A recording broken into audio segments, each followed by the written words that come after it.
Welcome back to our channel. நம்ம இன்றைக்கி என்ன பார்க்க போகிறோம்னா, ஒரு சூப்பரான நம்ம ரெகுலர் லைஃபுக்கு தேவையான ஒரு டிப்பு தாங்க பார்க்க போகிறோம். நம்ம எப்போவுமே வாட்டர் பாட்டில் யூஸ் பண்ணுவோம். அந்த வாட்டர் பாட்டிலில் அந்த ஸ்மெல் வர்றதும், அந்த வளவளப்பு தன்மை இருக்கிறதும், அப்புறம் வந்து ரொம்ப நாளாக யூஸ் பண்ணல அந்த துரு மாதிரி இருக்கிறதும், அதெல்லாம் போகவே போகாதுங்க. என்ன நீங்கள் ப்ரஷ் பண்ணி இது வச்சாலும் அது போகவே போகாது. அதுக்கான நம்ம சோப்பு கூட யூஸ் பண்ணாமல் நம்ம வீட்டில் இருக்க 3 பொருள் மட்டும் யூஸ் பண்ணி ஈஸியாக நம்ம வாட்டர் பாட்டிலில் க்ளீன் பண்ணிடலாம். ரொம்ப ஹைஜீனிக்காகவும் வச்சுக்கலாங்க. இதை நீங்களும் ட்ரை பண்ணி பாருங்கள். ரொம்பவுமே ஈஸியாக இருக்கும். அதுக்கு தேவையான பொருள் என்னென்னா, லெமன் 1, அரிசி, அப்புறம் வந்து கல்லுப்புங்க. அவ்வளோதாங்க. லெமன் வந்து ஒவ்வொரு ஸ்பூன் ஊற்றிக்கோங்க. அரிசி வந்து ஒவ்வொரு ஸ்பூன் போட்டுக்கோங்க. கல்லுப்பு கொஞ்சம் கொஞ்சம் போட்டுக்கோங்க. போட்டுட்டு ஹாட் வாட்டர் யூஸ் பண்ணுங்கள்.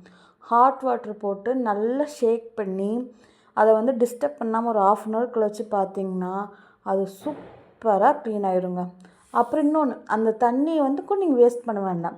அந்த தண்ணியை வந்து ஒரு பாத்திரத்தில் கலெக்ட் பண்ணி இந்த வாட்டர் பாட்டில் மூடியெல்லாம் இருக்குல்லங்க, அதெல்லாம் வந்து அந்த தண்ணிக்குள்ளே போட்டு கொஞ்ச நேரம் ஊற வச்சுருங்க. அதில் இருக்க அழுக்கு கூட போயிடும். இந்த ஃப்ளாஸ்க்கு பார்த்திங்கன்னா, இந்த லாக்கிங் சிஸ்டம்ஸில் நம்ம வந்து இந்த ப்ரஷ் எல்லாம் போட முடியாது, நம்ம கை கூட உள்ளே போகாது, அந்த மாதிரிலாம் இருக்கும் பார்த்திங்களா. அதில் வந்து நம்ம கழுவுனாலும் அது என்ன கழுவுனாலும் அது சுத்தமாகவே இருக்காது. அதுக்கு வந்து இந்த தண்ணியில் வந்து நம்ம நிறைய போட்டிருக்கோம் இல்லைங்களா. இதில் வந்து நம்ம அந்த மூடியை போட்டு நம்ம லாக்கை திறந்து போட்டுட்டு நல்லா கழுவிக்கலாம். இது இருக்கிற அழுக்கள் எல்லாருமே போயிடும். நீங்களும் ட்ரை பண்ணி பாருங்கள். கண்டிப்பாகவே எஃபெக்டிவாக இருக்கும். இந்த மாதிரி எல்லாத்தையும் சுத்தமாக க்ளீன் ஆயிரும்.